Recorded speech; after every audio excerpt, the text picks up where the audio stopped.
Welcome to Comics Versus, a Lorehounds podcast. Today we're diving back into the MCUniverse like a girl genius on her way home to Chicago who just got locked out of her clippy AI. I'm Elysia. And I'm Jean, and today we're flying through the first 3 episodes of Ironheart, the new Marvel limited series on Disney+.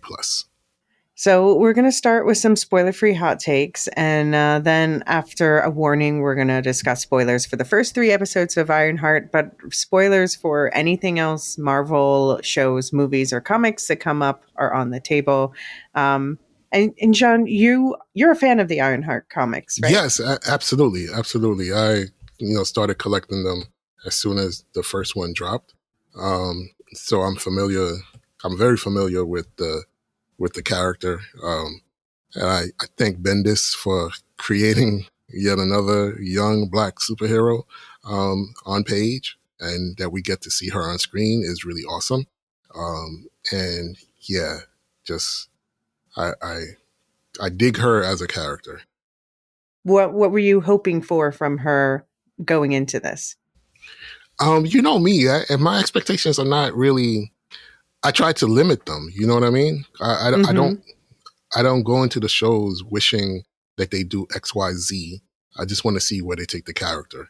And if they do, they tell the story well, they tell the story well. If they don't, they don't. You know what I mean? So I kind of like to not really set myself up to be disappointed. Like, I want to see this character. I want to see that person.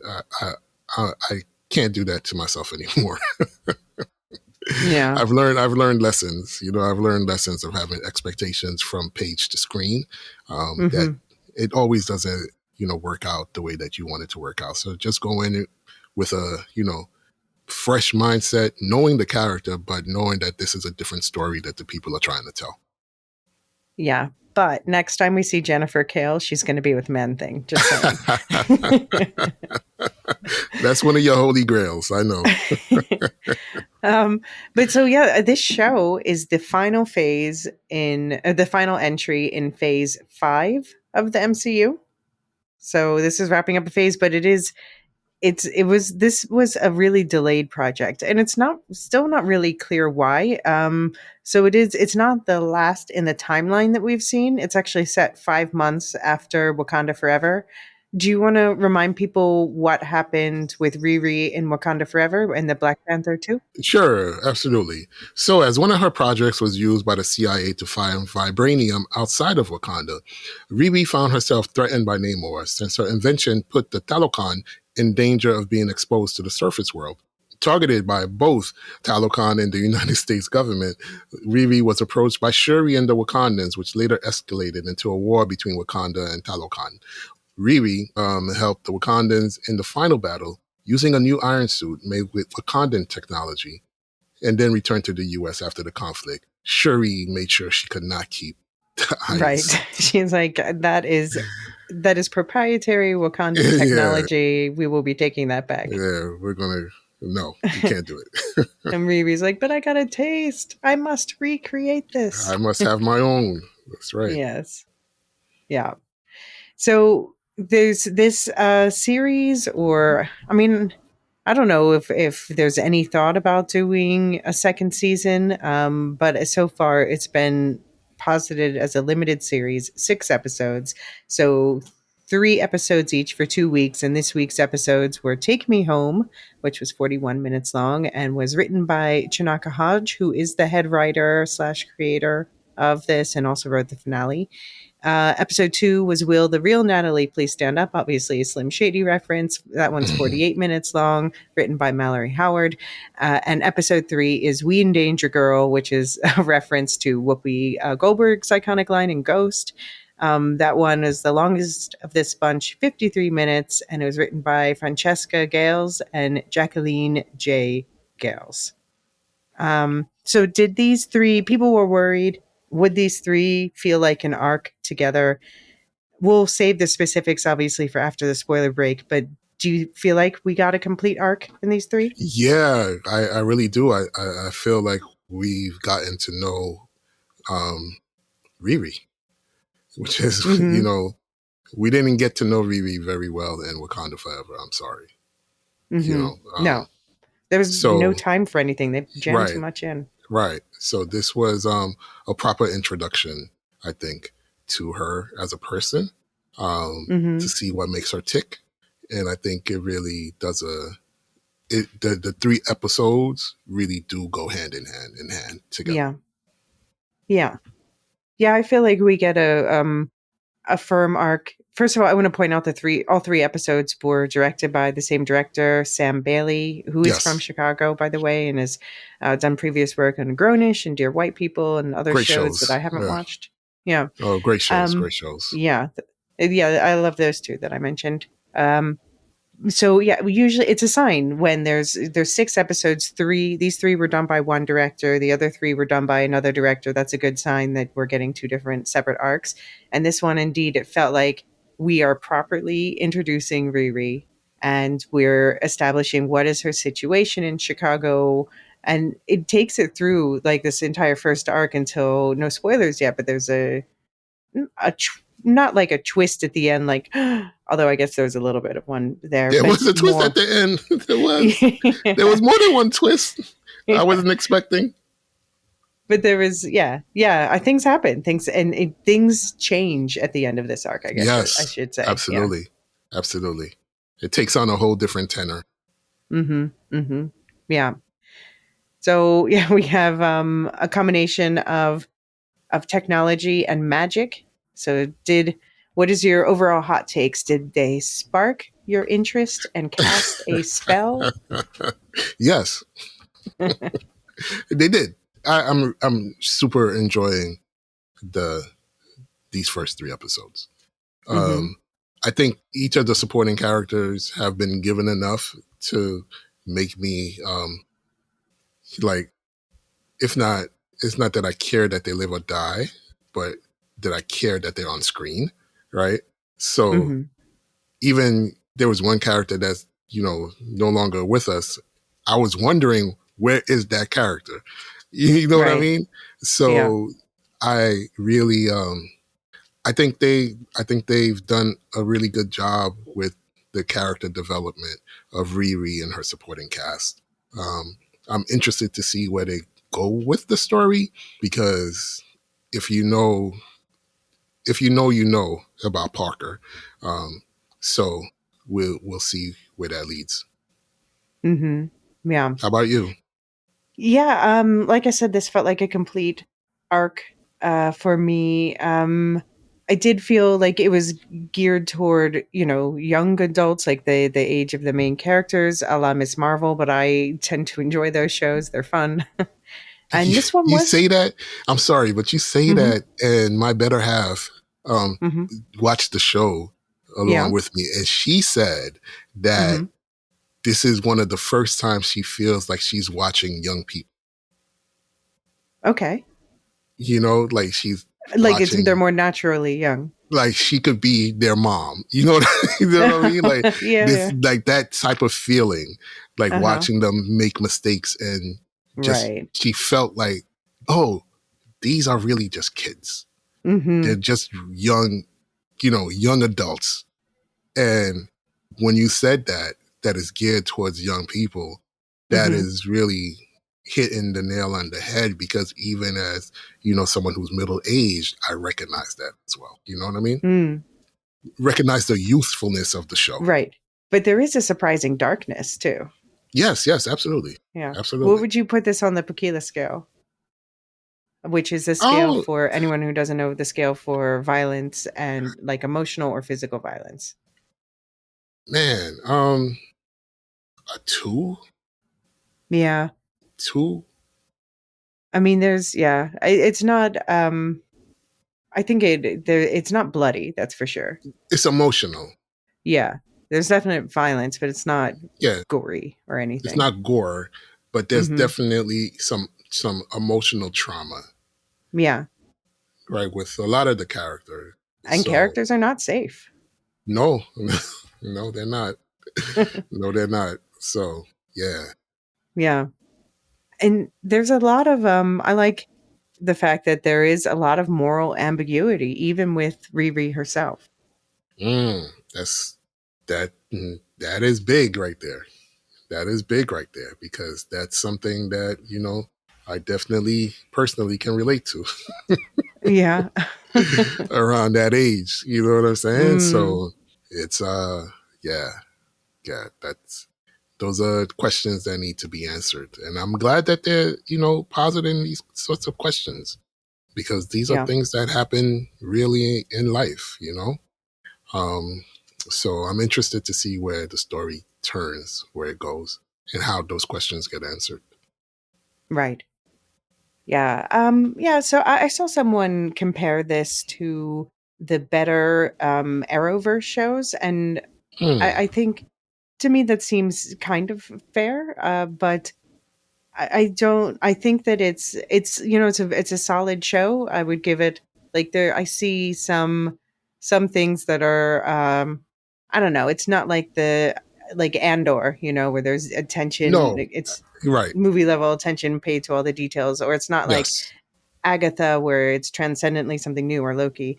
But it's a very solid, fun show that I'm going to enjoy watching and rewatching, like Echo or What If I or the agree. first season of Daredevil, Born Again. I agree. I agree. I agree with that wholeheartedly. Yeah. And I like this overlap of magic meets tech. I think this is becoming an important theme in the MCU. It We've is. seen it with Wanda and Vision.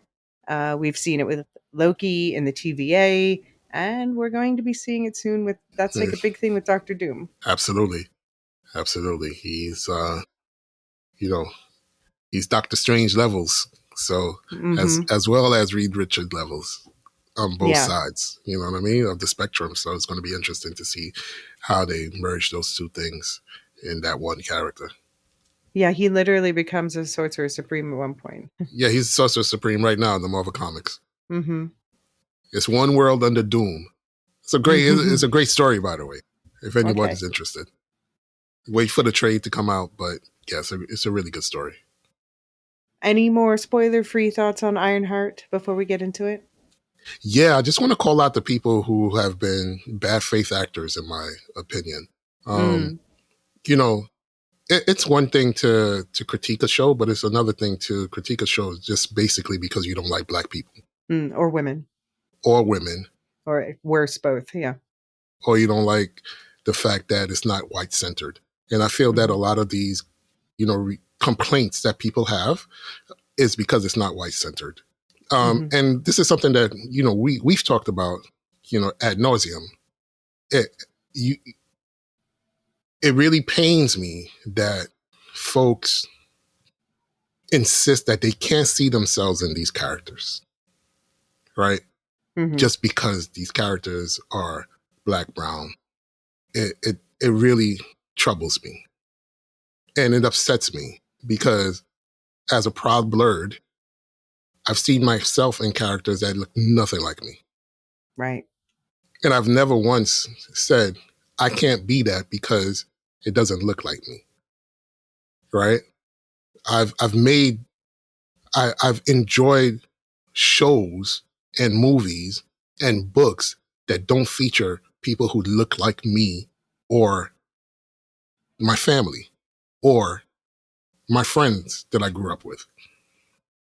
And the fact that we have grown ass, people getting on their cam, writing in major publications, just, thinly veiled racist shit is so infuriating. Hmm. Yeah. To add to that, you and I were talking before we got on the mics about how you were reading a review that complained that Riri Williams was dour, and we'll talk about her story on the other side of the Right, spoiler break. right. But you were Not pointing not out, even Riri Williams, that Dominique Thorne, the right? actor, is dour in the character, as if Mm, that's not a feature right. I of the mean, character. it's part of her story that she's dealing with stuff, and that's like Yes, the yes, driving part of her story. But I yes. think also she is a spark of life on screen, just all of her like mannerisms and the way she delivers lines, and I think she really I makes it agree. work. But there's a problem where this is a sort of unintentionally coded language. I'm going to be generous, say it's unintentionally coded language, but I was mentioning that I saw the same thing with the Obi-Wan show, where they were Yes. complaining that, again, a black woman, not even a main character, she was like a secondary character, that she was angry. And like, that is literally, she is a dark sider. It is literally part of the description. You were saying it's a prerequisite. And this is often how um, women or people of color, or, Yes. especially when both coincide, are talked about in this language where, people are not, Doom is an angry character. People aren't complaining Right. about it, Right. Right. um, yeah, and so unfortunately, this is a show that is getting hit from both sides with that, with people with preconceived notions of, I won't like it because the person in it doesn't look enough like me. Right. Or doesn't talk like me. Or doesn't talk like me, or talk like I expect a person who looks like her to talk. Mm, Like, these people in that community don't talk this way. They don't, their mannerisms are off. What the fuck do you know?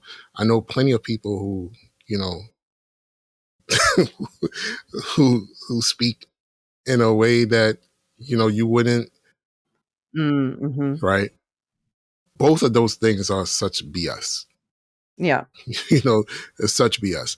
I don't talk like a Valley kid, and I watch Karate Kid. right. You know what I'm saying? I don't talk like someone who was raised in the mob, but I watch Goodfellas, Uh-huh. right?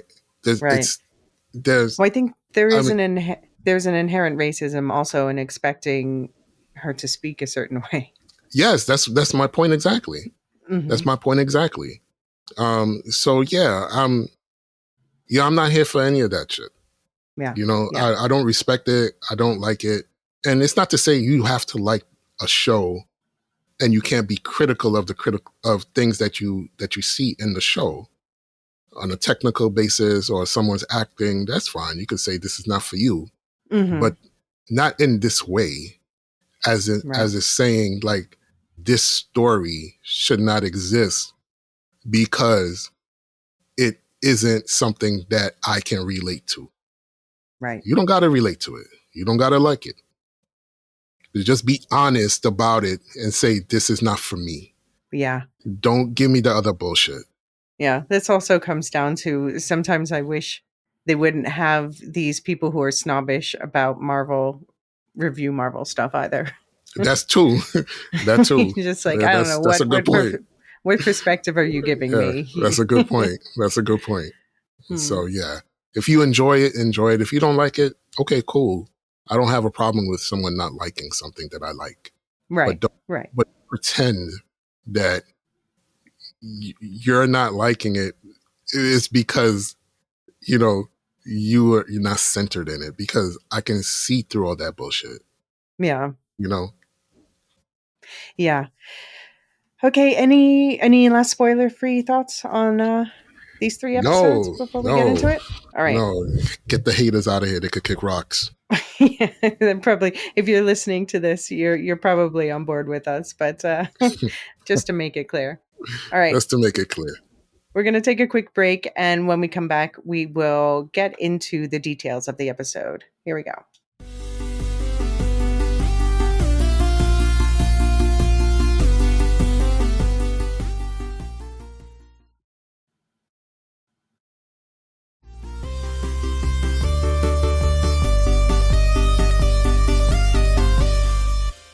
Okay, we're going to be mixing the episodes together, talking about one character / plot arc at a time. So make sure you're all caught up, because here we go. We're Do you want to set us up with School's Out Forever? Yeah. Riri gets kicked out of school for being a troublemaker who they feel doesn't have enough to show for the money they've invested in her. She leaves MIT in Massachusetts, taking the iron suit she's been building with her, and flies back to Chicago, when the school locks her out of her prototype software and she crash lands, but not before being noticed by some other local troublemakers. Riri moves back in with her mom and starts looking for ways to earn money to keep working on her suit.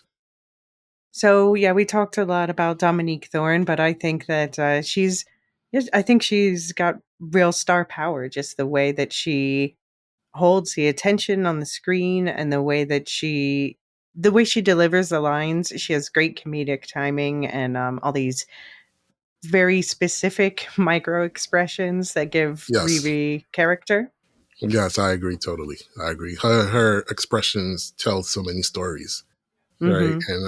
And I think I just think she embodies the character. Like she's really living this character. So it's nice to see. Yeah, yeah.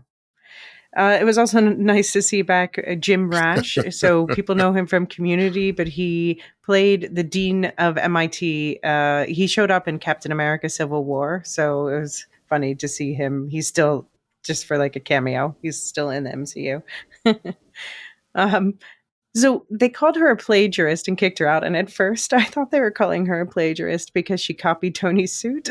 And then I realized it was because she was selling projects around town. Yeah, she's hustling on campus, man. Yeah, You know what I yeah. mean? I knew some people who, would sell some completed works, Hmm.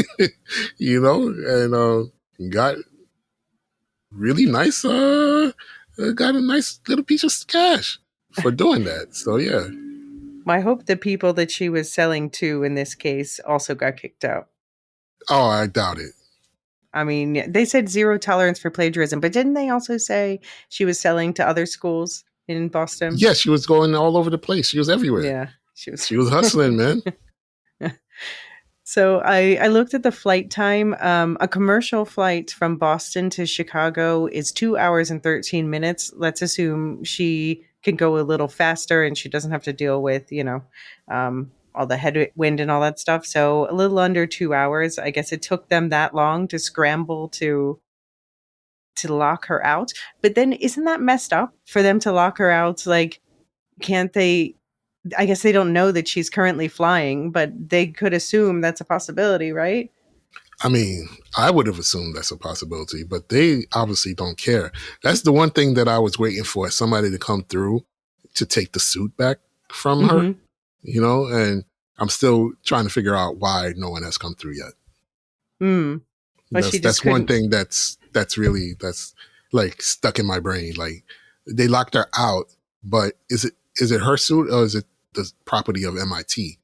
You know what I mean? Like did they give her the materials to make the suit? Does she hold the copyright of the suit? The other student said it's her grant money, it's her suit. So I don't know. I don't Oh, okay, know. okay.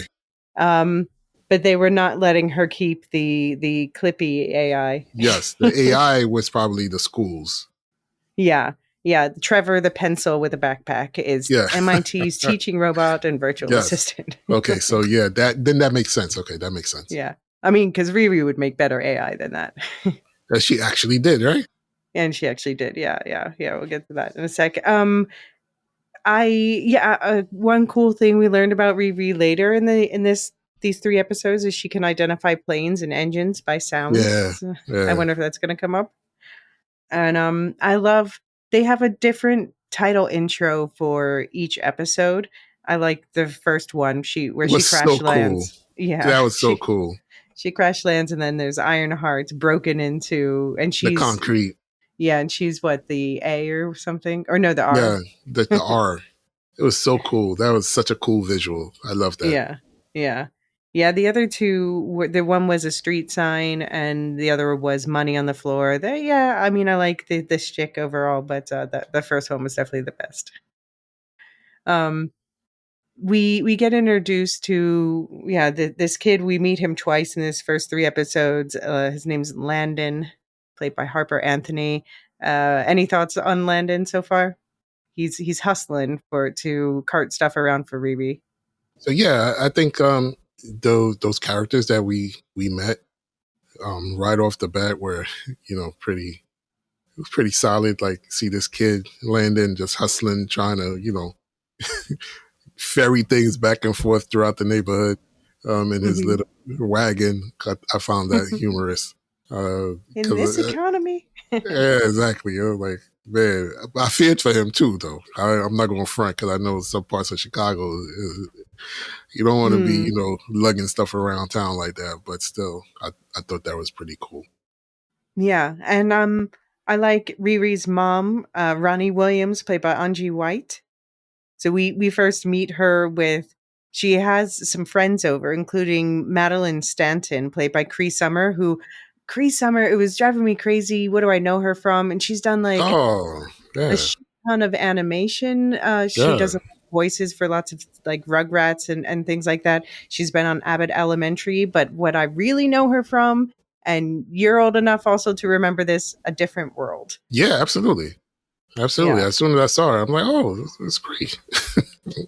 Like I know her personally. I was like, oh, that's great.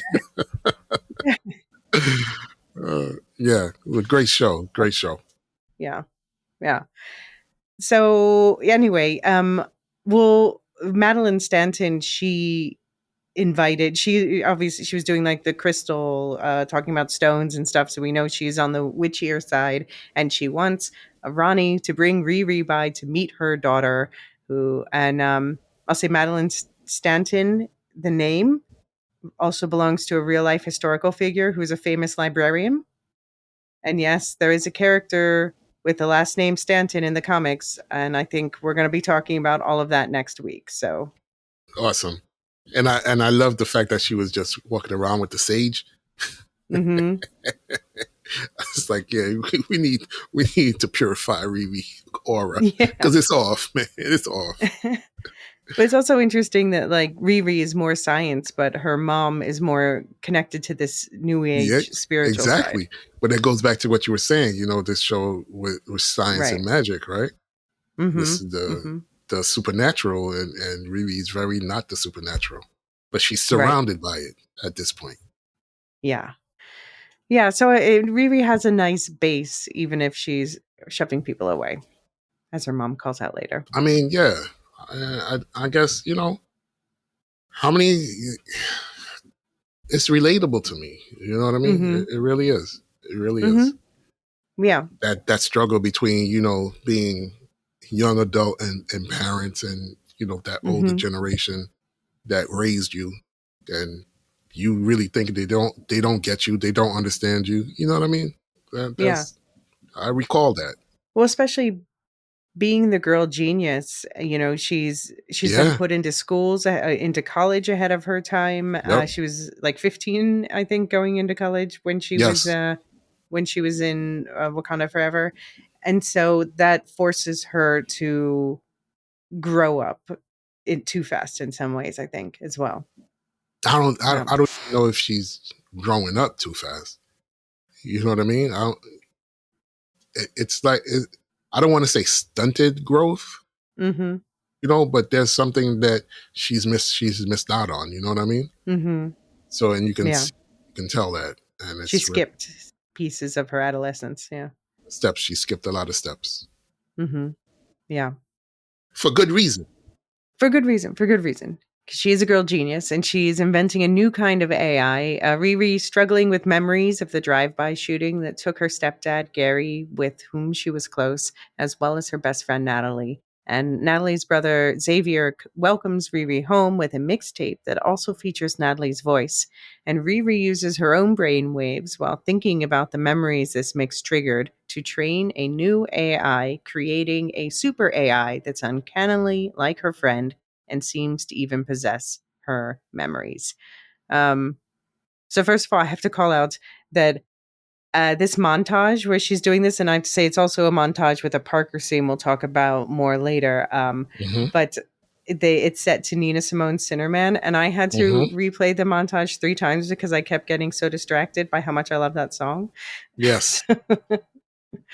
I was yeah, but I think I've been thinking about the song Cinderman's probably in one of my top 10 all-time songs, Okay. the Nina Simone's rendition of it, and I've been thinking about it especially in relation to, Sinners, the movie, which the song does not Mm. feature in that movie, which I think showed incredible restraint, but it's Nina Simone, she is like Preacher Boy in Sinners, she is the child of a preacher who wanted to pursue a music style that she was told was sinful.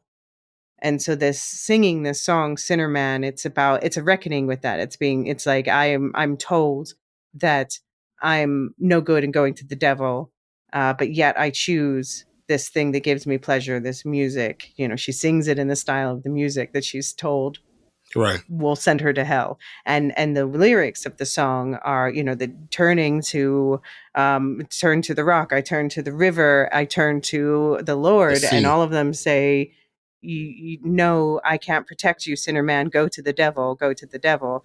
And as we do this, we see Riri, and Parker, like, parallel,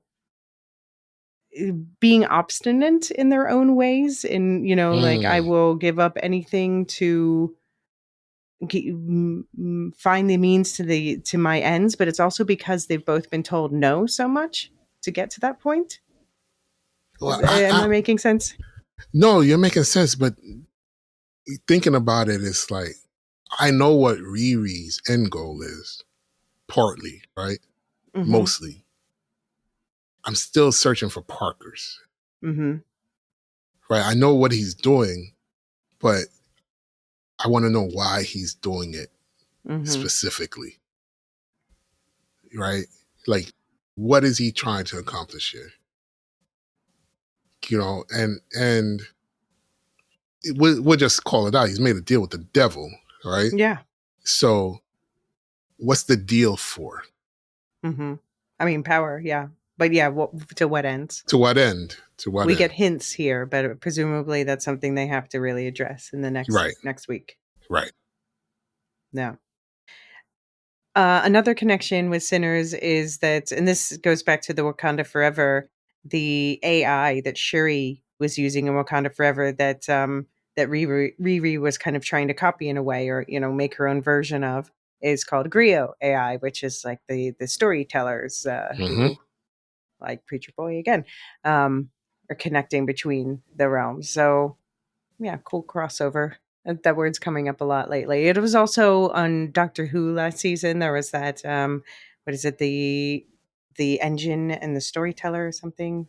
Oh, Anyway, okay. it was a great storytelling episode. What do you think of Natalie, neuro autonomous technical assistant and laboratory intelligence entity? I mean, that's just great that they were able to figure out acronym for this for her name is just awesome. Like it's just great.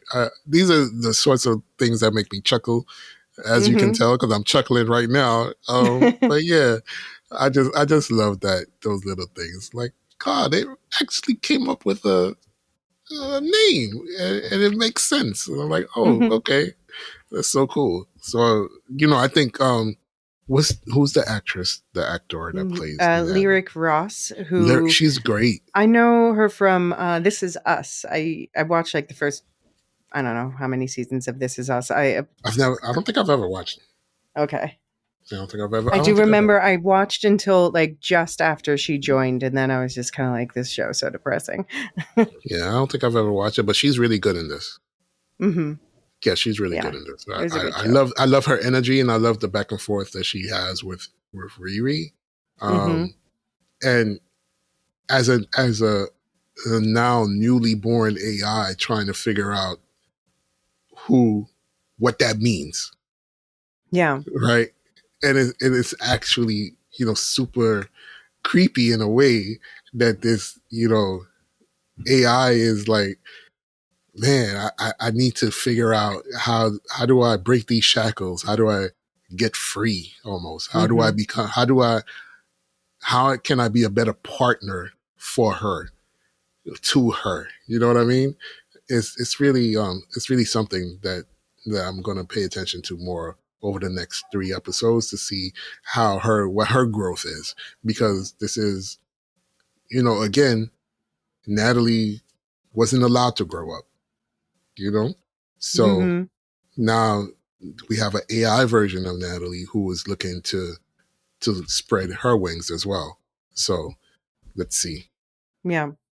Can I tell you what I think Natalie is? Yes, please. I think that this Natalie is a projection of Riri's memories of her Natalie. I agree. So I think because I think that she, luckily, they were best friends. So Riri saw a lot of sides of Natalie and she can remember a lot of different sides of her. But I Yes. think that this Natalie wouldn't remember anything that Riri would not remember. No, I totally agree with that because at one point, Natalie says there are gaps in Yeah. her memory of what Yeah. she can But she remember. points out, normal people have that too. We don't remember Yeah, but everything. that I didn't think about that. I just Yeah. thought because it's not, you don't have Natalie's memories. Right. Right. So those gaps are inherent. Hmm. So I think if Xavier talked to her, she might not remember things if, Riri wasn't present for it. Do you think that's why she doesn't tell Xavier yet? She hasn't told him yet? I don't know if she's thought of that, but I don't. I think she's like it's the You don't think same. she's Like huh? she didn't want her to talk to her mom either, and that actually went quite well, very well. I liked that whole scene with Natalie bonding with Ronnie. Yeah,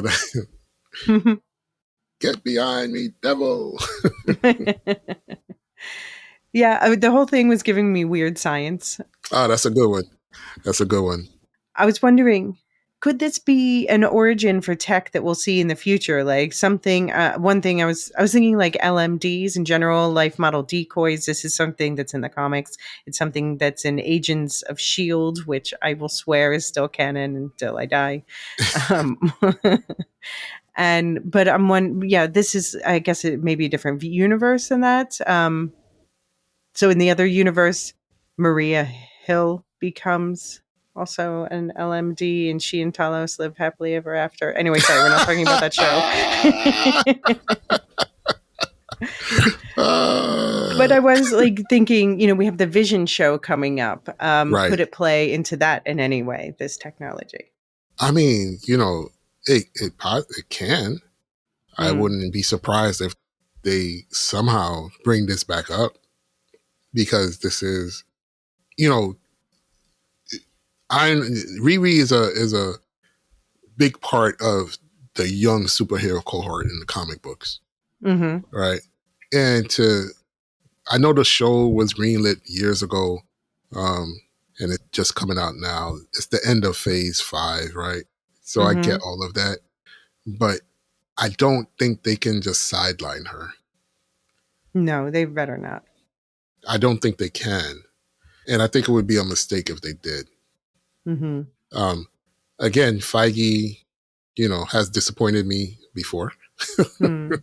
So I'm not saying that Feige won't disappoint, but I would hope that they recognize that keeping this sort of core of young heroes around for a little bit would be beneficial to the overall MCU project. Yeah, absolutely. You want to build a future. Yeah. um, do you think Natalie, though, if she is made of Riri's memories, is she genuinely sentient? Is she separate from Riri? Does she have thoughts and feelings that Riri does not share? I think that's something that we need to explore, that Mm-hmm. should be explored. Is Natalie, like you said, its own sentient being Mm-hmm. in the way that Vision is? Right. Exactly. Yeah. So that's something that's a question that's a great question. It's Hmm. a great question. I do have to call out that she looks a little too solid all the time, but I'll allow it because that saves a lot of money. I know. Yes, yes, yes, yes. There are some things with some of the visuals that didn't land with me. Um, I think the scene in the park primarily comes to mind. The scene in the park. Yeah, when they're sitting down at the on the grass. Yeah. Oh, the background looks fake or something. The background didn't. Yeah. It didn't look. It didn't look. It Okay. didn't take me out, but it was just like, this is not real. Yeah. All right. We'll allow it. Yeah. Yeah. For me, the worst thing was was that mesh skin thing that she's supposed to hide the bionic Yeah, under. I'm yeah, like, that is yeah, like a half-assed yeah, band-aid. Like, yeah, yeah. It's what are like we a big doing here? ass ace band-aid. And it's not even sticking. I'm like, it's not even Yeah, sticking. it's not, and it's not covering the thing. Like, Ah, what are we doing what's here? going on here? I did wonder though with Natalie, if she is like a hologram made of light, what would happen with Kamala Khan's hard light powers? I mean, I guess that would make her like diamond hard, but that could be cool. She could be physical. Huh? You're like a mad scientist. You know, you know, like you're just throwing stuff together and seeing what happens. You know? I mean, if they're going to be in champions together, just saying.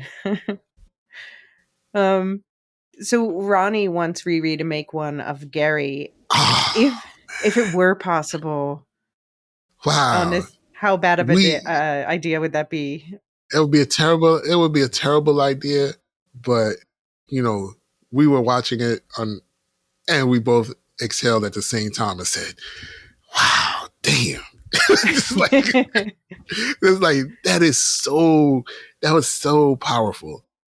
Yeah. You know, just the way, the scene, that interaction was acted, just those 10 seconds. So much pain you can see between those characters. Mhm. So much, trauma that they haven't bridged between the two of them. You know what I mean? Mhm. As mother and daughter, that they haven't spoken about, try to find a way to each other in that grief. That just 10 seconds was just so powerful. Yeah. Yeah, although it would be better if Gary were based off mom's memories and Riri's probably. Yeah, probably. I think that's what she would probably want. Or combined, but that's the thing. It could, yeah, I don't know. That's a whole other thing. Here you go, just throwing the stuff together with no care to the world. You don't know, Just triangulate a personality from all the people who knew that person. you don't know what kind of Gary you would create. Lord have mercy. I mean, they loved him, so a good one, Oh probably. my gosh. But Riri, she later says that she makes the suit. She admits this to someone else we'll talk about in a bit, quote unquote Joe. But she admits that she makes the suit because Gary, who was played by Leroy Hawkins, by the way, that he was the Iron Man fan. So in the comics, it's definitely she's the one who's the Iron Man fan. But here, she's doing it out of a challenge, I'm sure, but especially to honor her fallen stepfather. Yeah, in the comics too, she creates the suit after Gary and Natalie are killed. Hmm. Right. So she takes inspiration from Tony, to build the suit. But I think the thing that's driving her is the deaths of Gary and Natalie, both in Hmm. the comics and in the show. Okay. So maybe you know the answer to this from the comics, but is there any chance the shooting was not random? Or, and related to that, they keep emphasizing that it's her stepfather, which is to me an odd idea if it's someone who was always there. It makes me question who was Riri's biological father. Is that gonna like turn out to be Mephisto or something? Um, no, Okay. no, no, no, no, It's no. just Uh, everyone's normal, and this was just a horrible tragedy that they just got caught in. a horrible tragedy. Okay, all right. It does seem like the garage is a better place to be working on the suit than her mom's kitchen, but yeah, I can understand. They gave a good reason why she might want to avoid it. Um, so what do you think about the fact that Xavier, played by Matthew Elam, in the comics, is he Natalie's brother or just friends? It is interesting that she's flirting with him. Like, definitely there's romantic interest in a way that does not feel brand new. So I wonder if Natalie knew about this, that there was like a flirtation between them and how Mm. she would feel about it. I mean, I think Xavier's younger because he says that Natalie was his oldest sister. Okay. So I think he was younger then. But only by like a year or two, it seems. I don't know. I don't remember. Okay. So we would have to figure. I don't think there was a thing between them before what we're seeing now. Okay. Okay. But it seemed like there was interest. Like they seemed very. It seems like there was some interest on Xavier's part, definitely. And that may Mm-hmm. have been a crush from when he was, 12. You know Yeah, what I mean? maybe. 11 years old. Yeah. Yeah. They're Trekkies together. Apparently that's a thing. I just said that's a thing. They had a cute dynamic. He brings up Star Wars and she's like, how dare you? Oh, you said that's a thing. They're I gonna mean, come for it's you. They're gonna come for you. what? The The way you Trekkies are said, going to come for me? yeah, the way you just said that. I mean, I'm saying that that's something that they like bond over. They've probably Ah, been talking about Star Trek their whole life. That's the way the okay, dynamic was showing. all right. It's My been bad, saying my to bad, my bad, my me. bad. I thought you was throwing some shade on the Trekkies. No, no, no, no, no, Okay, my no. bad, my bad, my bad, my She bad. was throwing shade on Star Wars, but yeah, that's She was throwing shade on Star Wars, yeah, definitely. yeah. No, Xavier's open minded. He says there's room for more than one sci-fi world in my head. But I loved okay, so he invites her to a concert and then it takes like I don't they don't meet there until like the next episode. It's a concert for this musician Saba. And that to me was it felt like a throwback to Luke Cage, where Luke Cage would often Yeah, have a concert like that in the middle of the episode. And I wish they did it more. There should be like one per episode. that's a good point because the music was dope. The music Mm-hmm. was dope throughout the first three arcs, these three Yeah. episodes. The Yeah. music was really dope. Find more reasons to incorporate live music. That's a great point. That's a great point. Mm. So we see their relationship developing over these 3 episodes and to the point where now she's earning money and she's buying him gifts and he's calling her out, which shows that there's a good dynamic that he'll actually push back when she needs it. How long do you think until Riri either tells him about the AI or will Natalie be the first one to tell him to like Natalie did with Riri's mom? Natalie's gonna tell him. Yeah. Yeah, I don't think Riri is quite up to the task yet. How do you think he'll react? Oh, I think he'll be very angry that she hasn't told him. Because the one thing that he said is like, I wish I could hear her voice. Hmm. And here you have her voice and the physical embodiment of her in front of you all the time. You see me every day, and you Mhm. know how much I'm longing for that connection. No matter if it's real or not real, no matter if it's an AI or not, he's listening to her voice on the headphones. So imagine Mm. if he can interact with, Natalie, the AI, who has some shared memories of his sister. Yeah. Or I mean, but Riri also had a bad reaction at first. Maybe he will too. And that's probably why Riri doesn't want to tell him, I think. Because she's afraid that he will. Mm. Um all right, so let's talk about the Hood and his crew. Do you want to set us up? Yeah, let's do that. An unannounced initiation test. After spotting Riri's flight in Chicago, the Hood and his crew know that she has the skill set they need for their high-tech burglaries.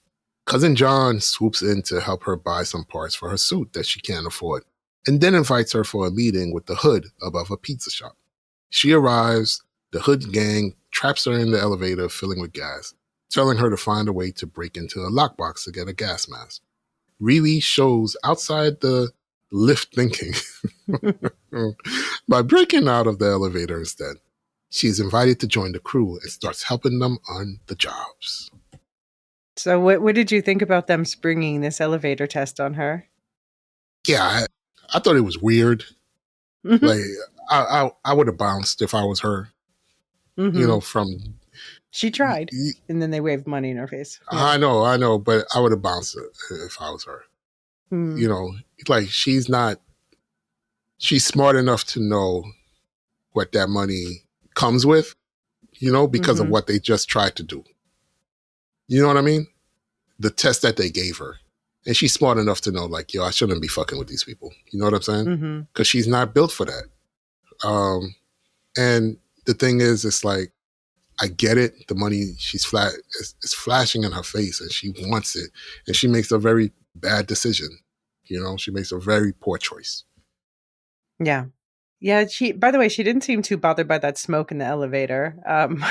But I guess that's just a Could have been. It directing could have thing. been could have been something fake, a fake, or anyway, just to see Yeah, how maybe. maybe it wouldn't have Yeah. harmed her or whatever. But still, Or she was just too annoyed to cough. um, I gotta say, I used to live when I was in my mid-20s. I lived above, not a, yeah, above basically a pizza shop. And that was so dangerous because I would wake up and smell it and just crave the food from oh it was man, junk food all the time. So, what a life! mm, I also noticed that he lives under a metro line because I was noticing at the end of these 3 episodes, we see some kind of like shaking and stuff. And I Yeah, was like, oh, is this because the entity is showing him things? And like, oh, no, it's also just he lives below a metro line. I thought it was because the devil was coming. Yeah. But then when I rewatched it a second time, I noticed that in the beginning, when they first go in, it does it too. And I'm like, oh, yeah, it's a train. Makes sense. Makes sense. Chicago. What do you think of Anthony Ramos as Parker Robbins, aka the Hood? I like him. Yeah. I like him as a character. I like him. I like the portrayal so far. Mm-hmm. I just want to know why he's doing the things that he's doing. What caused him to make this deal? What's he getting out of this deal? Mm-hmm. Because he's not. They're not exactly taking over these corporations. You know what I mean? Yes, Mm-hmm. they got signed contracts to make them rich. So is his goal just to be rich, or is there something else involved? Yeah. Yeah. Yeah. So I was curious about the comic version because I wasn't really familiar with this character, Oh, which okay. for some reason. So I went back and I was like, why isn't the series that introduces him available on Marvel Unlimited? So I found it elsewhere and I started reading it and I was like, oh, this is, I don't know that this is ever going on Marvel. It is. Hey everyone, David here. Wanted to tell you about a company that makes some really beautiful Middle Earth inspired products. Actually, I wish I had discovered OSHA slings when my daughter was little and I was using a lot of different baby slings and carriers. They sent me one of their Ancients of Gondor Ithilden baby carriers. Honestly, the design of this carrier is cool as hell. The quality is impeccable. It's a really smart design and super easy to use. I wish I had this when I needed it. I would have loved to show off my dad nerd cred at the time. But they also sent me a really nice blanket, the Misty Mountains Throw. And now that same daughter, she monopolizes it whenever she's on the couch. It's beautiful, just the right weight. It's brushed cotton, so it's breathable and keeps us really cozy. We've been having a lot of cold weather lately, so we're always fighting over who gets to use it. A little about OSHA. They're a family-owned Scottish company. They've been handcrafting products since about 2010. Everything's ethically sourced and made in their solar-powered workshop. Check out their website. They've got a bunch of information about their sustainability practices. That's something that's really important to me. And they have this huge line of official Lord of the Rings products. They're making baby carriers, throws, scarves, mugs, tea towels, and the designs are stunning. Like, go check out the website right now. There's a link in the show notes. New customers get 10% off with the code Lorehounds. Go to OSCHA I mean, it's like in terms of the raw story and the art and stuff, that's all Mm-hmm. good. But it's like it's from 2002 and it's just called Hood, Hood. 6 issues. Um, and it is doing its very, very best to be as offensive as possible, to be edgy, Yes. I suppose. Like Yes. it is not possible to mention a woman without calling her a whore. Yes. It is not, yeah, it seems to be a contest to see how many slurs you can say about how many different groups of people in per issue. It is just really going out of its way to be like, oh, well, these are bad guys. Like we have Parker is he has a girlfriend who's pregnant and he's gaslighting her so that he can go spend his money on another woman that he sleeps with every night. And yeah, just really over the top sucky dudes. And so I really think that this is so far I've only read that series, and I am going to read the new Avengers series, which talks Mhm. about in the comics, and I don't think this is going to be the same in the show, but in the comics, it's Dormammu is the demon who's like kind of Yes. possessing him. Dormammu being from the Doctor Strange movies. People might remember him, the one who, the time loop. Anyway, um, yeah, so I'm going to read that run of comics, which I think is New Avengers 46 through like 56, something like that. But so far in this introductory run, I'm so glad that that is not the Parker Robbins that we have on screen. Yeah. I can remember um, a friend of mine telling me, "Yo, you don't want to read that." Mm-hmm. Like Mm-hmm. straight up, it's like, "Yo, yeah, I got the first." He was like, "I copped the first issue. I'll let you read it. I'll let you hold it, but yeah, I'm not collecting that. I'm not doing it." I'm like, Mm-hmm. "Why?" He's just like, "Yeah, that shit sucks, me." I'm like, "Oh, okay."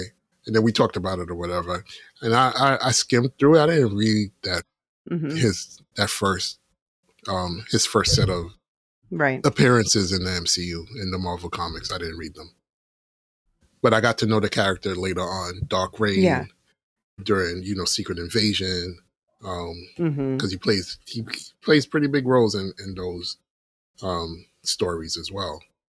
So yeah, Yeah. Siege, some really good stories Yeah.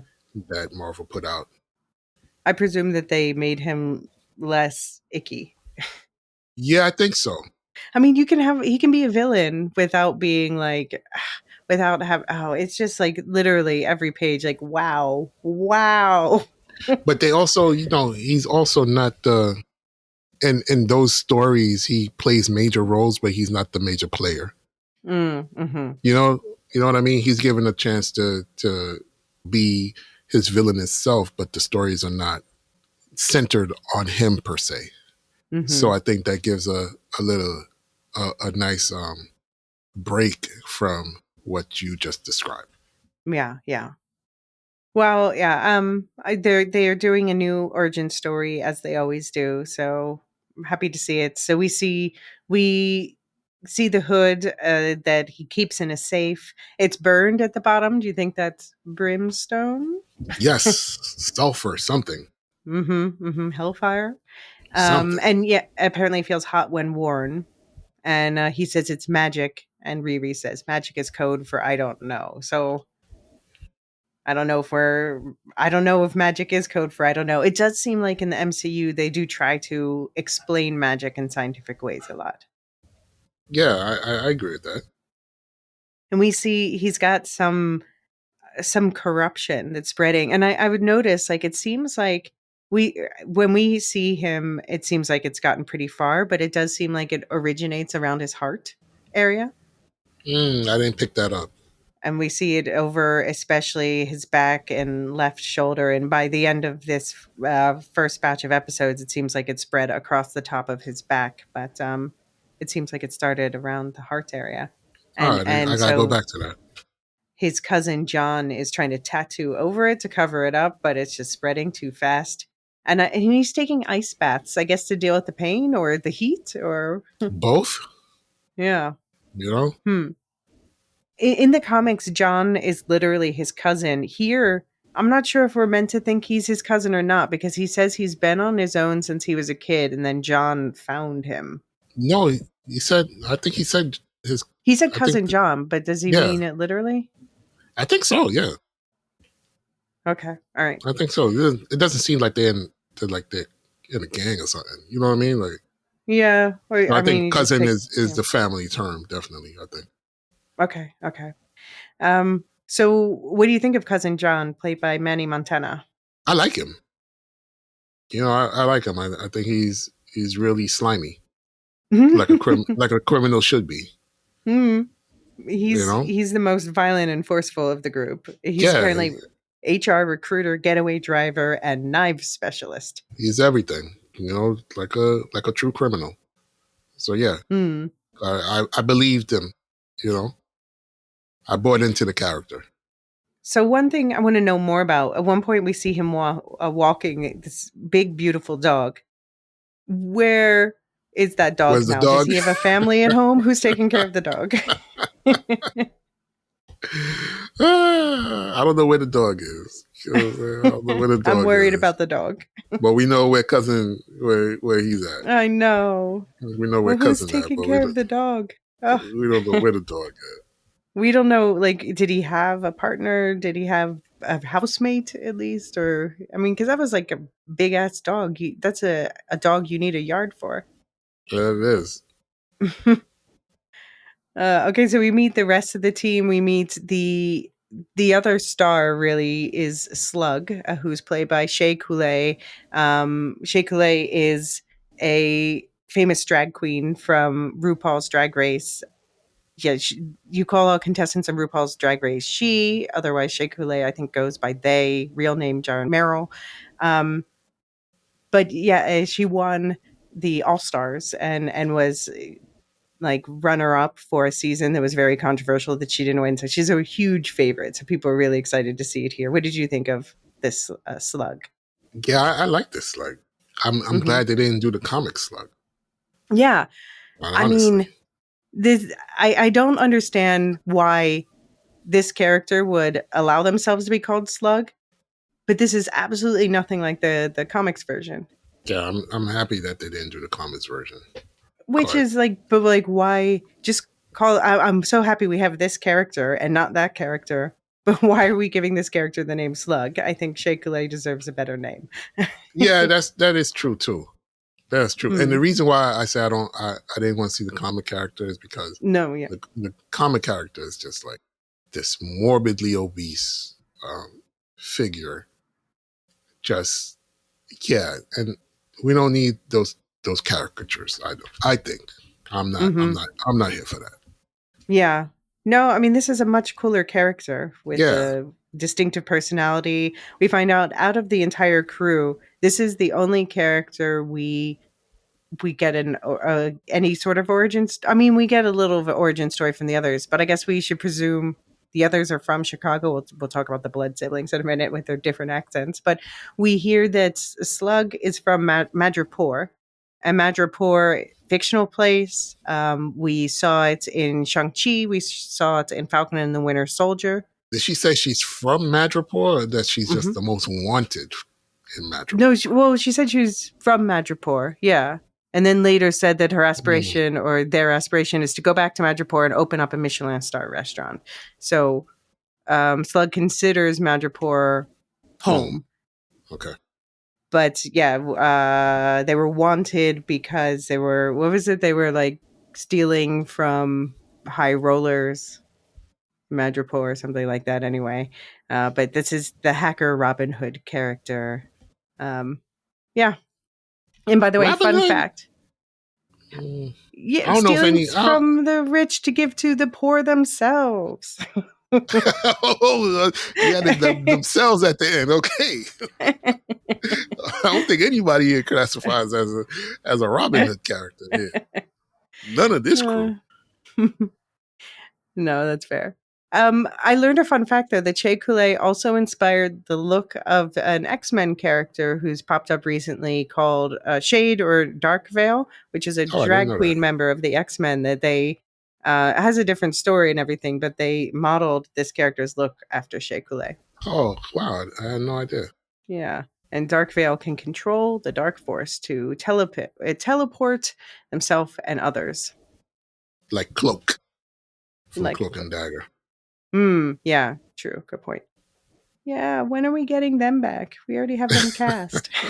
I got into that show. They had a good dynamic. I liked it. Yeah.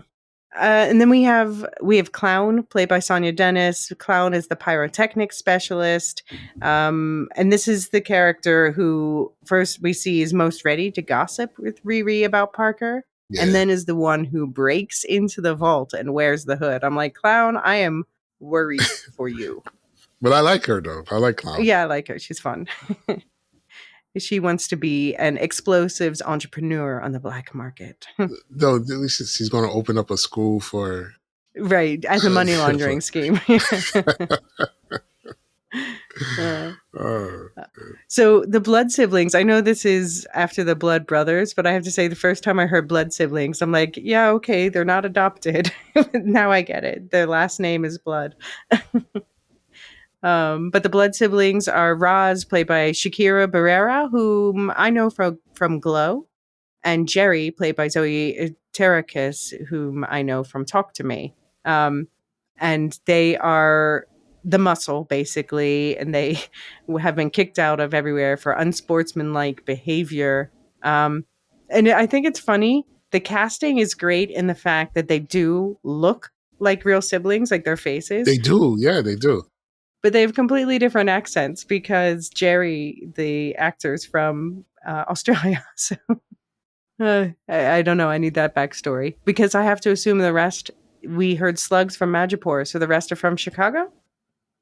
Maybe. I'm thinking that everybody else is from Chicago. Yeah, right. If not specified. Yeah. Yeah. And then their aspiration is to start an underground fight club, of course. And then the final member of the crew who we see so little of because, okay, Stewart's, aka Rampage, it's played by Eric Andre. And Eric Andre, like, this is one of the faces that I immediately knew. So I was so surprised at how quickly, like, how little we saw of this character. And Oh, then we barely knew you. Yeah. It's like I didn't know you at all. No.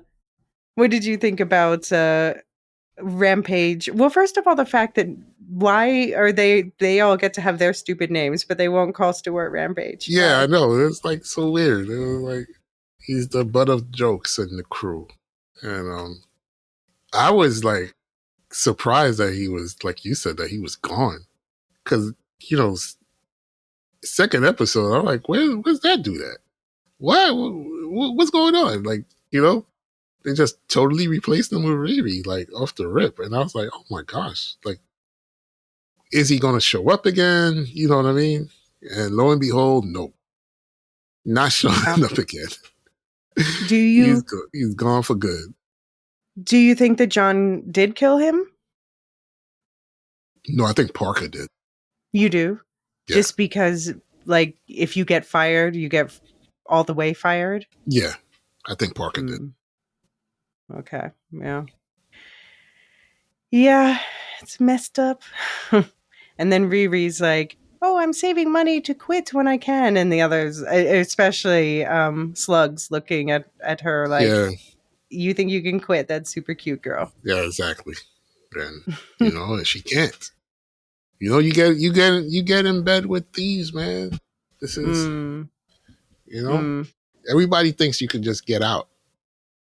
You can't just get out. Don't get in. Yeah, don't get in because it's very hard to get out. And Riri asks Parker, "We Ocean's 11 or The Sopranos?" And Parker says, "What's the difference?" Do you think That was a great answer. Difference? That was a great answer. Yeah. That was a great answer. Yeah, I think there's a difference. I do think there's a difference. What do you think the difference is? I think the Ocean 11 crew, violence was not their first, second, third, fourth, fifth, sixth, seventh, eighth, ninth, 10th option to solve a problem. Tony, the Soprano crew, there was no other option to solve problems except through violence. Right. So yeah, that's step one. There's a difference. Which is this crew? I think on the scale. The crew is more Ocean 11. Parker Robbins is Sopranos. And John, who do you think's more violent? The Hood or John? Parker. Yeah. Yeah. Okay. Because it's not just we saw John like slam Clown's head into the table and Yes, for taking the hood. succeed. Yeah. Mm-hmm. And go after Riri with a knife. Yes, but I think that's in service of Parker. Hmm. I think that's all in service of for Parker. Okay. Were you surprised? We knew that Riri obviously was doing questionable things in college with the whole plagiarism thing, but were you surprised that she was won over by money in the recruitment? No, no. Like I said, she made a terrible choice. You know what I mean? But Mm-hmm. here she is. We just know she got, she's no longer down with Shuri. She got kicked out of school. Her mom is not rich. She's not rich. And she wants to be bigger than her circumstance. Mm-hmm. Right? Somebody's flashing a couple of, a couple of grand at you and saying, yo, I can give you this. And it's low risk for you. Mm-hmm. A lot of people are going to say, yeah, let me do that. Yeah. So I wasn't surprised that she took the money. I just wish that she didn't take the money because I know what taking the Mm-hmm. money comes with, you Right. know, and to have her have to learn that lesson is painful. But do you think at the point where she's in that apartment, um, she knows where the secret hideout is, she knows who the crew is.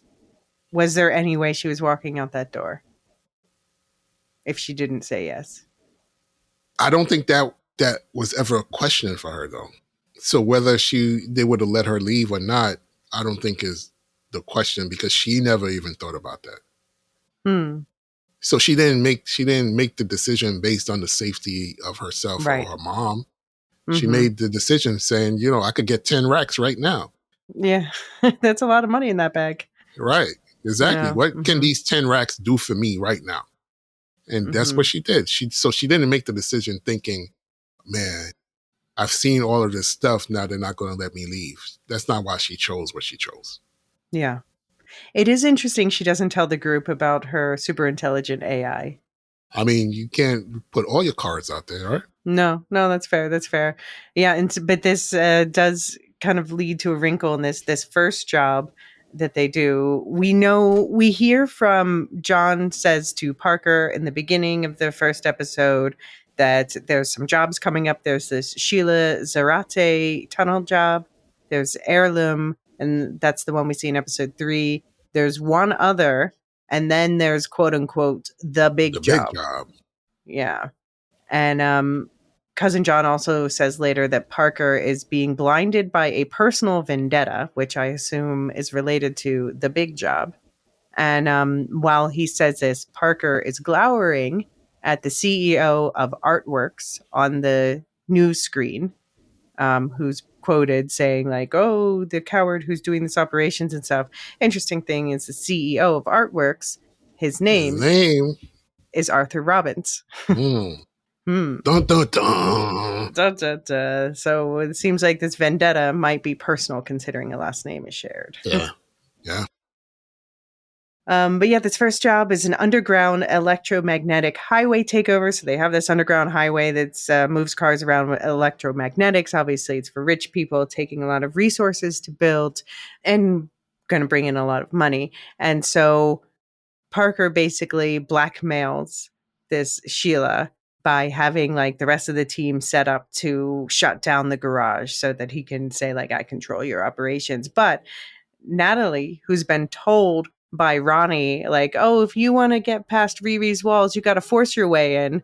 While Riri's like flying through the tunnel to do this job, Natalie's like, surprise! I mean, but that was such a great, juxtaposition. Like, you gotta break through her walls, and she's literally breaking through the firewalls. You know what I mean? Yeah, that's true. That was so cool.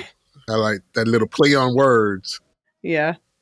because she surprises her, though, Riri drops the USB stick that had the software that she needed to use. So now they gotta do a workaround, and Riri's like nearly getting crushed to death, which is like, what happened to? I've got your back. Like I do, but you were going very slow. Uh, And then we see, and so this is interesting. So after they get the job all done, and then afterwards, there's a security guard pointing a gun at them, and Natalie just freezes because she has a gun pointed at her, and obviously the real Natalie was shot to death. But then it's unclear to me: is the PTSD, is that in the code part of the AI, or is this a reflection of Riri freezing because she's remembering what happened? I think it's in the code. I think it's in the code, and this is the first time that Natalie AI dealt with, you know, a situation that situation that Riri went through. So I think it's in the Mm-hmm. code. Okay. Yeah. I mean, that is the question, is because there's also later on when Riri's having an anxiety attack and Natalie helps her, and Natalie says, you are, and Hmm. it made me think, like, how much are they directly linked? Right.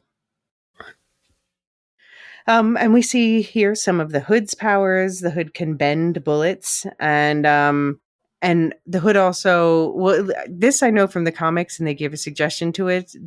The Hood turns invisible when he holds his breath. Yeah. And so that's why when the Hood sits down and it appears in the seat next to that woman, Sheila, we hear an Yes. exhalation and he Right. appears. So it's a And nice they keep touch. saying he can't hold his breath forever.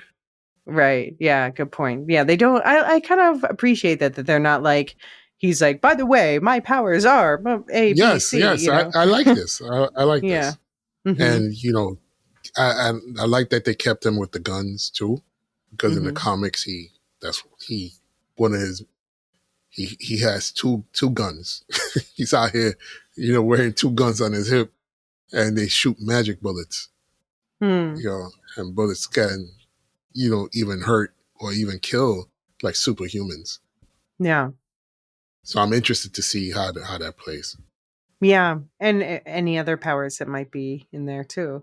Um, and so he blackmails Sheila. He says basically, we'll ruin your garage and, make you very unattractive to investors unless you put my team on the payroll as anonymous part owners and grant us free access to the highway. So yeah, they got their way, and the next time we see them, they are literally raining money on each other. All Yeah. right, should we take a quick break here? Yeah, let's do it. When we get back, we'll talk about the last major character we haven't discussed and how this batch of episodes ends.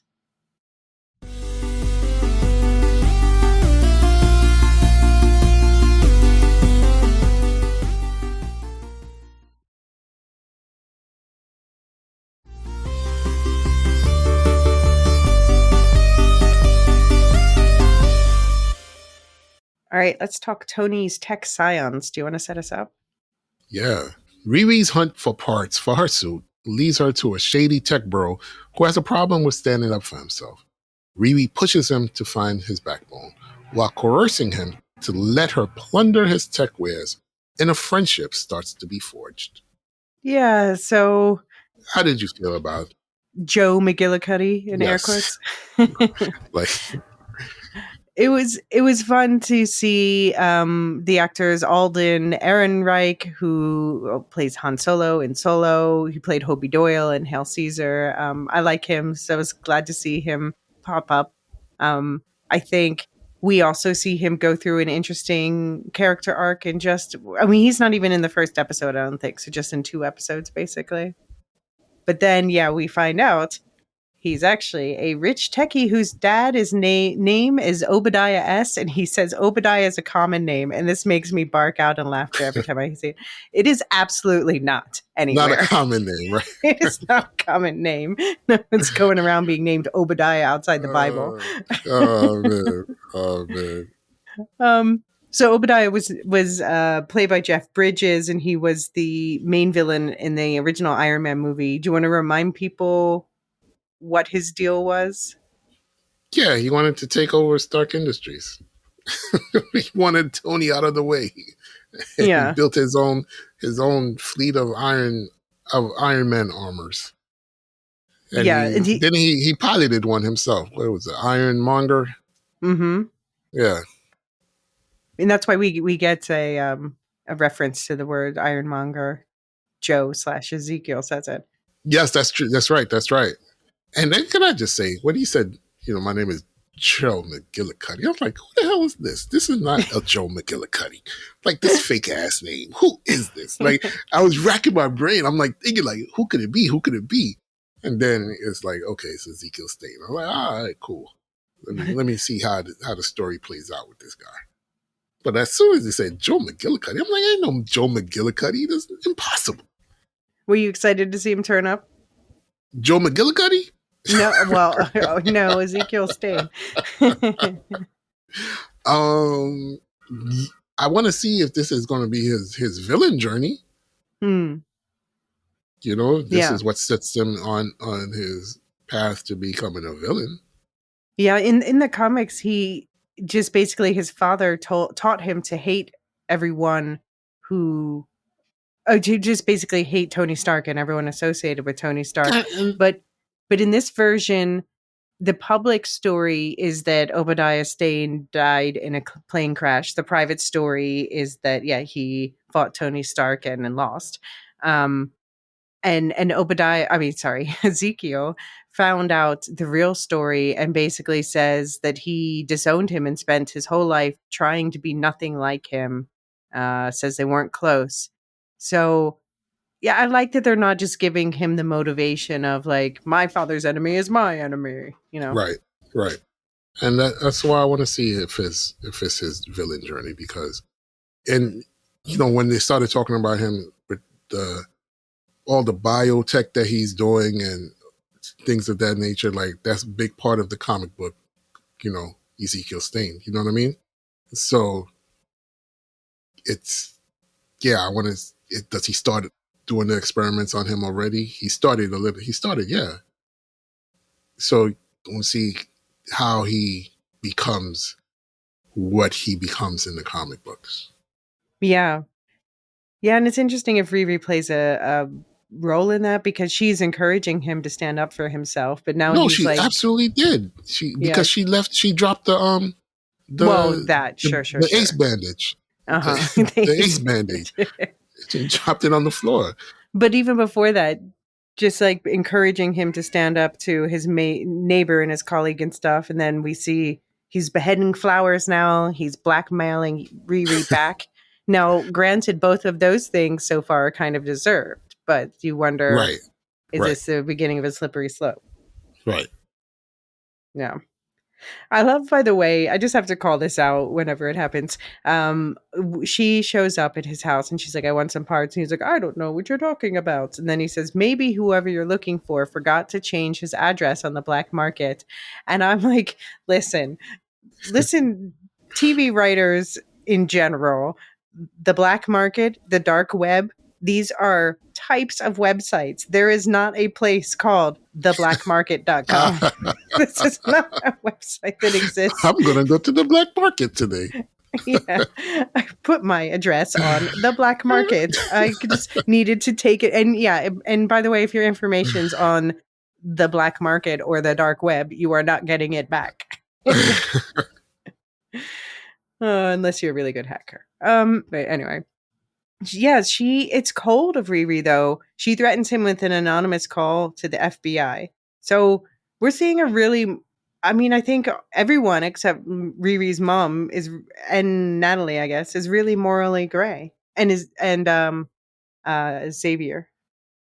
Yeah, I think we're seeing a Riri that we don't want to see. Mm-hmm. That's the bottom line for me. I don't want her to be what she is right now. Was Alanis Morissette your jam? Oh, yeah. Can't nobody tell you they ain't rock out to that song. Or multiple songs of hers, let's be real. Yeah, yeah. Yeah. No, that was a fun scene. But this is the question. So she is, questioning whether he would hurt her, and he says, "It's hilarious. You thought I was capable of something like that."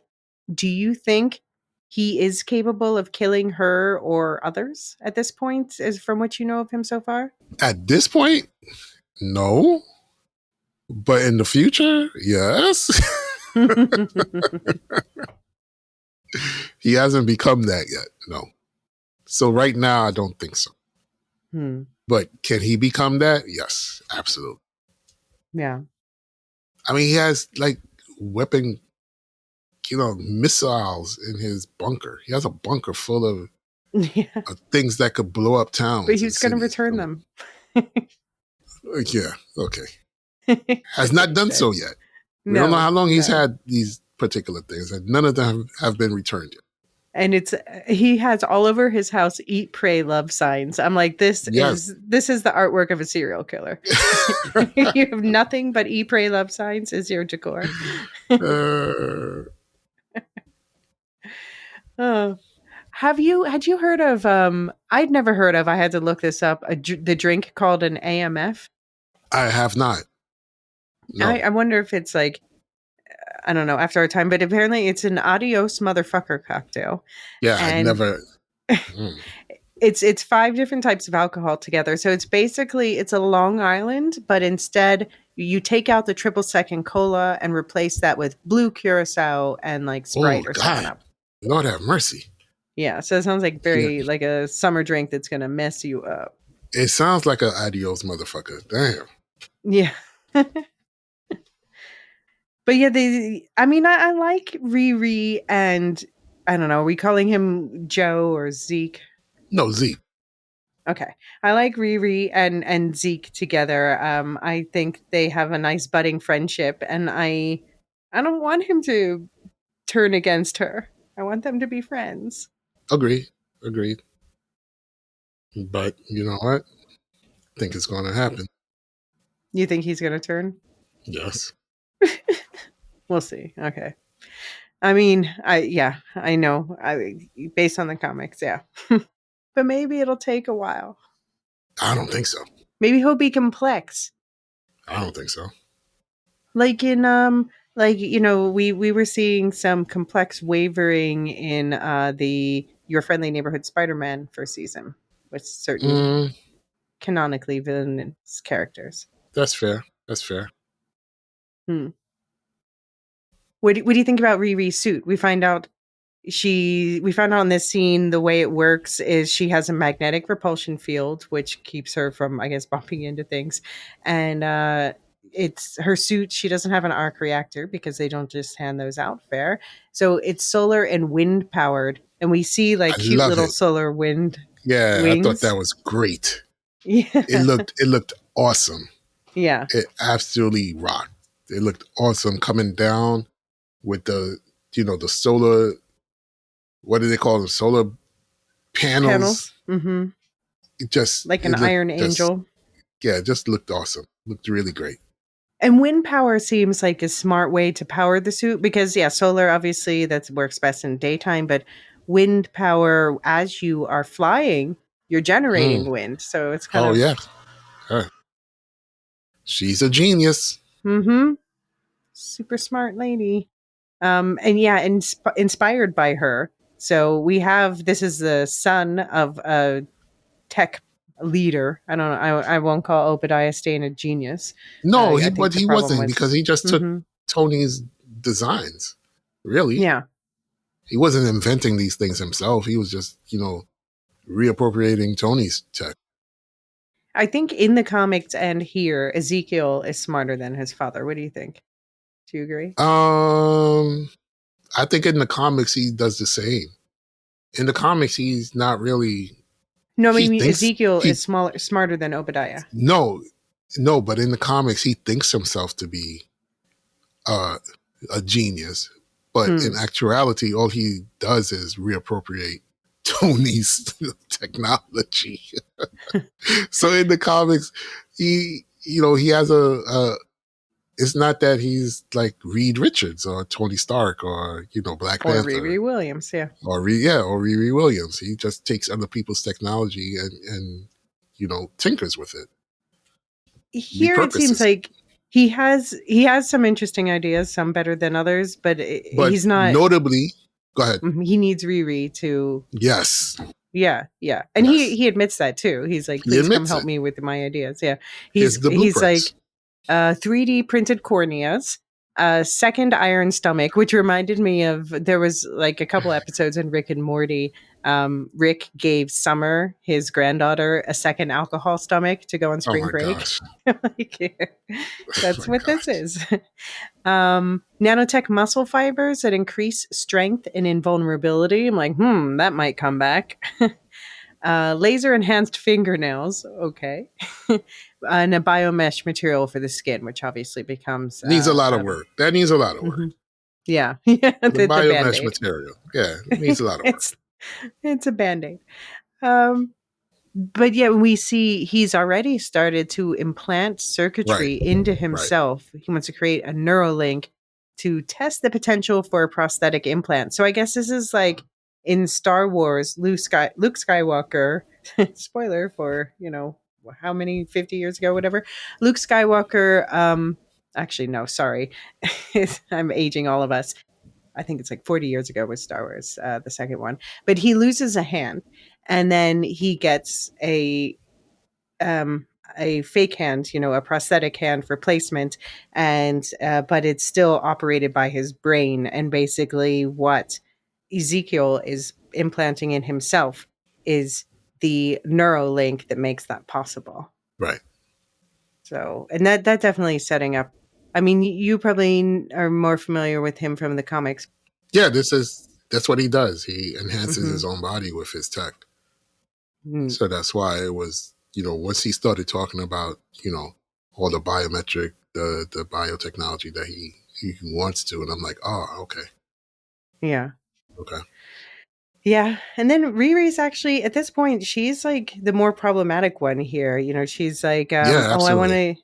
I want to use this biomesh and enhance it with silicone gridding to cloak, hidden bionic enhancements." And Zeke's like, "Couldn't that be used to violate all kinds of concealed weapons laws?" And she's like, "Yes, narc." And he's like, this is all black market tech that I have heavily modified and could be Hmm. traced back to me. Hmm. You can't use it to make something even more illegal. It's like, you know Hmm. what? Zeke is right on this one. Yeah, he's right. And then she drops it.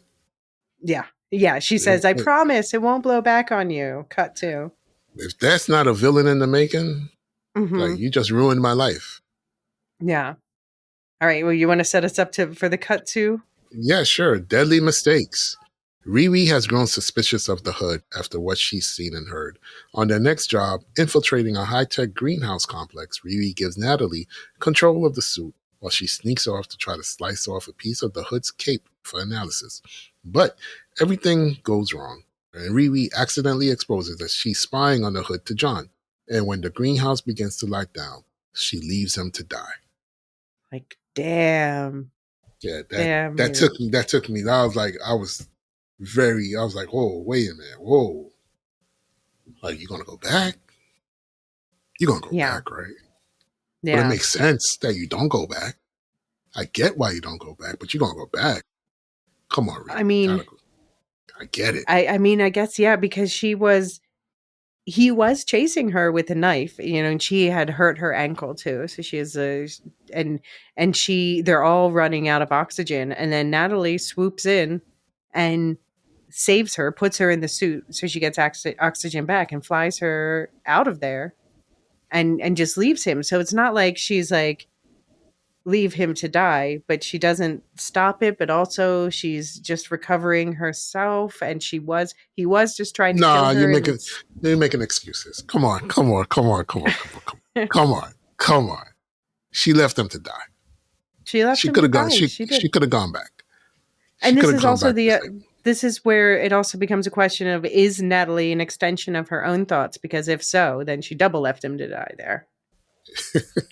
But I was shocked. I truly was shocked. I didn't think that she Yeah. would, and she did. And it's like, wow, okay, I get it. I get it because you already know what happened to Rampage. Mm-hmm. So I get it. But still, damn. And she accuses John, and John does not say no to killing Rampage. He does Right. not say, I did not do it. But although I'm 100% sure what happened there. That Or if he he did was it. Right. covering for Parker, like you said. I think he's covering for Parker, but I could be Mm, wrong. that makes it even sadder. Yeah. Well, even before that, I was shocked. I mean, yeah, I was shocked by Parker. So we find out, yeah, the reason why she has to sneak in this tech under the Band-Aid is that there's supposed to be no metal inside because this heirloom CEO, Hunter Mason, he has this cutting edge farming technology, specially preserved antique seeds. So they have this system of greenhouses that they try to take control of it the same way they took control of the tunnel. But and Slug turns off the fire detectors, and they're like, "We're gonna burn the greenhouses down, the 5 greenhouses down, one at a time." But then I guess they don't know the entire security system because the doors auto seal with the team inside and start pumping in CO2. And then we see, like, I suppose I would have expected Parker to try to get the tech to reverse it, and instead he just snaps his neck, and that was the first thing that made me go like, "Whoa!" And that's even before Riri leaves. And then his eyes. Go dark, yeah, Yeah, his eyes go dark. go demonic, yeah. But I felt for him at the end when they all come out and John doesn't come out, and John was like the only guy Parker trusted, Yes. and then he says to Riri, "Please go look for him, please." And his voice kind of breaks, and you're like, "Oh my gosh!" And Riri's like, "I'm gonna go look for him, even though I already knew what happened." Yeah. Um, oh man, that was like a heartbreaking ending. That was. It was. It really Can I was. ask? All right, I'm gonna give you 3 characters, and I'm gonna ask Oh you boy. to which is the least to most moral, like least to most deserving of death. Okay. A quick murder bot spoiler for halfway through the first season. Skip forward once if you don't want to hear it. The 3 characters are Parker, Uh-huh. John, and Labibi from Murderbot. Labibi. Labibi's the worst. Labibi is the worst. Really? You think? I Labibi was is the gonna. worst. Why is she Labibi's the at the top worst? of my list. Labibi's at the top of the list. She's terrible. She only shot someone in the knee. Yeah, but she tried to These blow two up. She tried to blow up Sec, and and why am I Mensa. forgetting her name? And Mensa, Yeah, yes. yeah. All right, And she all would right. have. She would have succeeded, Yeah. and she would have killed all of them. She would have to make a getaway. I told you. I told you. I said I can't trust Labibi. I can't trust her. And then as soon as I said can't trust Labibi, look what she did. You know what I mean? I Her don't name know. is I feel like, Labibi. yeah, I feel like That's her name. Her name is Labibi. Come on. I feel like these guys are worse, but you are convincing me. I was blaming a lot of stuff on John, but now I'm wondering if actually you're right. Parker is the worst of the two. And don't forget, there's also something else. There's also something else pushing Parker along the way. You mean whomever he got the suit from, or the cape, Whoever, the hood? whoever, yeah. Hmm. Yeah. So we get a tease at the end. What a way to end it. So back home, Parker, he's yelling at the flashing lights, "I trusted you and I'm done with you." And then he sees a vision basically of John dying, of him like suffocating to death. And then he sees a shadow standing over him that's shaped like Riri's iron suit. So he's getting a vision of how John actually died. Yeah. So I'm sure that's going to go very well once we pick up next week for Yeah. Riri Yeah. specifically. And what's also going to go well is indeed that biomesh that she left behind after the whole like don't be afraid to get your fingerprints on everything I mean, shenanigans. she's just, when you not built for it, you just do stupid shit. You just I'm sorry. she It's she should just be inventing, but she's not a criminal mastermind. no, she's not. She's not. And, you know, you just do, you fumble on so many occasions in little ways and big ways. You know what I mean? And she's fumbled in big ways in this last episode. Mm-hmm. Like, you're not a criminal. Mm-hmm. You're Hmm. not that. You're not cut for that, you know? Yeah. Yeah, so we're going to see how all this shakes out in the last 3 episodes next week. And we know that we're going to meet at least one new character because we know Sacha Baron Cohen's in the cast, and we have not seen him yet. And one thing I'll say too is that I'm glad that she finally admitted that she's not okay Mm-hmm. at the end. Natalie asked her, "Are you all right? Are you okay?" And she Yeah. says no. Yeah, that's She good. says You're right. no. That's progress. It's progress. Mm-hmm. All right. Well, last 3 episodes drop next week on July 1st or 2nd, Tuesday or Wednesday, depending on where you live. And then we will be back not too long after that. First for Superman, which comes out July Yeah. 10th. So we'll be back sometime after that. I already got my ticket. I reserved the I'm seat. gonna get reserved this weekend. And then after that's going to be Fantastic Four, which is just a couple Yay! weeks later. Yay. I'm gonna try to reserve and this weekend as well for and that. then after that, and then in August 21st, Peacemaker starts. And I think we're getting Yay! one a week for 8 weeks. Yeah, I think so. So August into early October, I guess. Yeah. Yeah. Yeah. That's going to set us up for some Marvel Zombies. Or Eyes of Yeah. Wakanda. When is that coming Yeah. out? Is it coming out still? Yeah, it's still coming out. When is it? All right. Okay. August 6th. Oh, okay. So yeah, we're So right. it's going to be 4 episodes dropped at once, I think. Okay. Okay.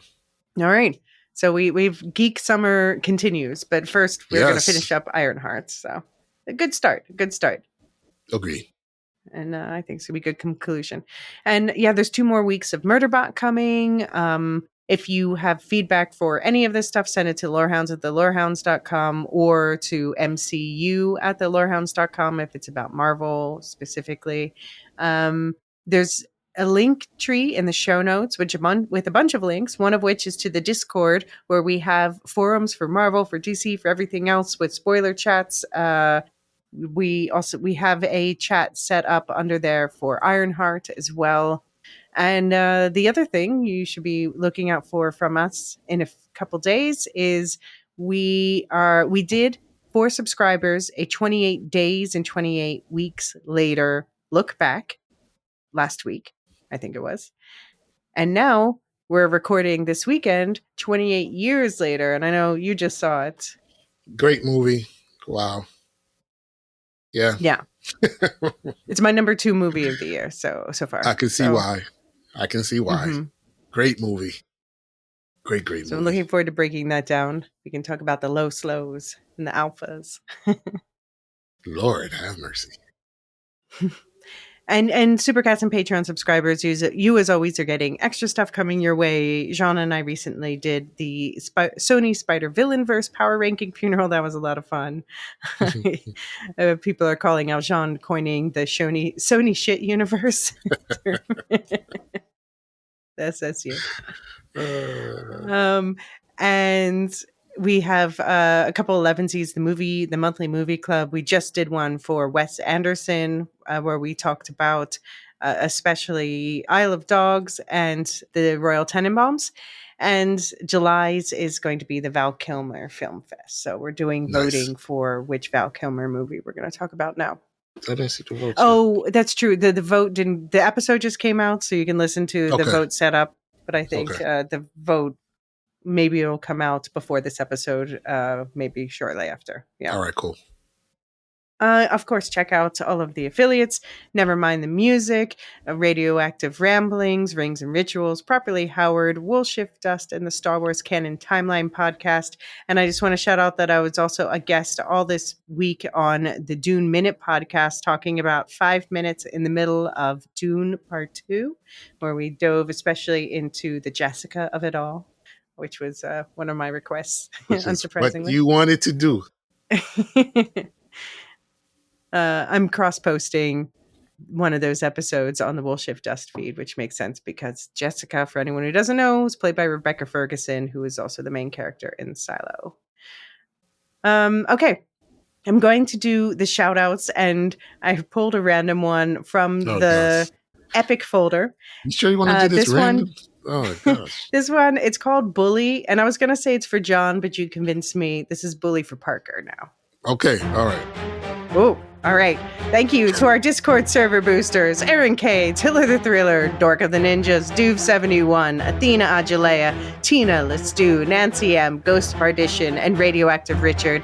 Thank you to everyone listening. If you enjoy what you're hearing, please do share it with your friends. It's also super helpful if you leave a kind review wherever you're listening. I want to especially thank our Supercast and Patreon subscribers. You'll find links in the show notes with more information about all of that. Thank you to our Lorehounds, but thank you most of all to our Lore Masters, our highest tier of subscribers. They get a shout out every episode. That's Samartian, Michael G, Michelle E, Brian P, SC, Peter OH, Adam S, Nancy M, Duve71, Brian 8063, Frederick H, Sarah L, Gareth C, Matthew M, Sarah M, Andra B, Kwang Yu, Deadeye Jedi Bob, Nathan T, Alex V, Sub-Zero, Aaron K, Dally V, Mothership 61, Gnarls, Kathy W, Lestu, Jeffrey B, Elysia U, Neil F, Ben B, Scott F, Stephen N, Julia F, Collie S, Il Mariel, /Tim, Paul K, Bobby C, and always last, Adrian. And Jean, you want to take us out? Yeah, I do. Kevin Feige. Nobody wants T'Challa Toussaint. Recast T'Challa proper. Damson Idris is your new T'Challa. Feige, make the call, do the right thing. Nobody wants Toussaint to be the Black Panther. Poor baby Toussaint. The Lorehounds podcast is produced and published by The Lorehounds.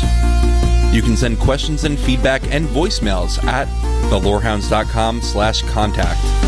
Get early and ad-free access to all Lorehounds podcasts at patreon.com/thelorehounds. Any opinions stated are ours personally and do not reflect the opinion of or belong to any employers or other entities.